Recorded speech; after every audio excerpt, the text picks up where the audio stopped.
temos una curva gamma, ¿sí?, que está definida en el intervalo B, y a imagen de gamma está en lo plano eje 2, ¿sí?, y vamos a llamar a imagen la curva gamma o conjunto C. Então vamos supor que gamma de t podemos escrever em coordenadas como x de t e y de t. E tomemos agora f, um campo vectorial no plano que está definido en seu dominio que vamos a llamar D.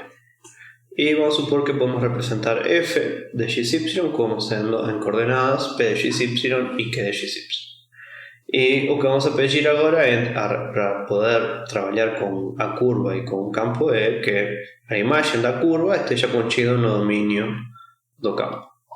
Então, isso é o que a gente tem. Sim? Temos uma curva e temos um campo.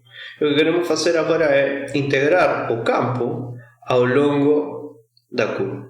Então, o que vamos fazer é o seguinte.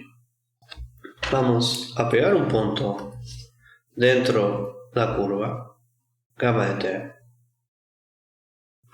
Vamos a olhar o vector velocidade da curva, ou seja, o vector tangente à curva, que é gamma linha de t. Vamos a pegar o vector do campo vectorial GF no ponto gamma de t, que vai ser um ponto aqui, f de gamma de t.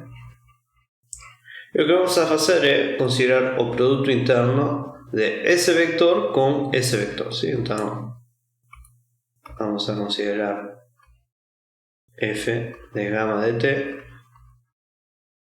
produto interno gamma linha de t. ¿Sí? E isso que está aqui é algo que depende de t. É um número, ¿sí? Ou seja, temos esse é um vector e esse é um vector, o produto interno de dois vectores, o produto escalar de dois vectores é um número e vai ser um número que vai depender de t. ¿Sí?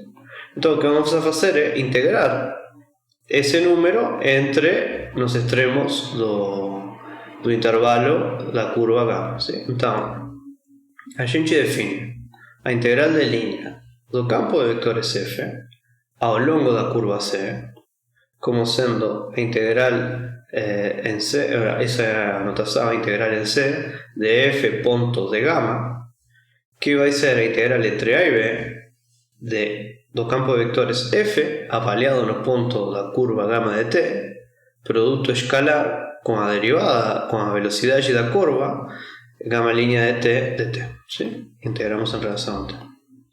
Então vamos a estudar um pouco essa relação aqui, essa fórmula aqui, ¿sí? Então, que está representada. Então, vamos a pensar isto em coordenadas, ¿sí? Então, gamma de t, lembremos que se escreve como x de t, y de t. Então, f de gamma de t é f avaliado em x de t, y de t. E lembremos que também temos coordenadas para f. F na primeira coordenada é a função p, e na segunda coordenada é a função q. Então, f de x de t, y de t é p de x de t, y de t, q de x de t, y de t. ¿Sí? E agora, então, esse vector que está aqui é, em coordenadas, esse vector que está aqui. E agora, esse vector que está aqui, gamma linha de t, é simplesmente x linha de t, y linha de t. Então, o produto interno desse vector, o produto escalar desse vector com esse vector, ¿sí?, vai ser esse número vezes x linha de t mais esse número vezes y linha de t. ¿Sí? Então, isso que está aqui. Então, o produto interno, o produto escalar de f de gamma de t com gamma linha de t é p de x de t, y de t vezes x linha de t mais q de x de t, y de t vezes y linha de t. Então, a integral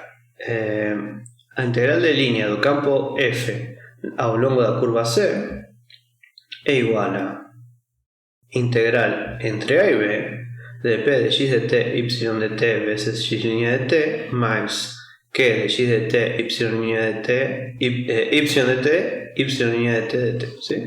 E isso definição de integrais de linha em relação a x e y, essa parte que está aqui é simplesmente a integral na curva C de p de x, e essa parte que está aqui é a integral de q em relação a y.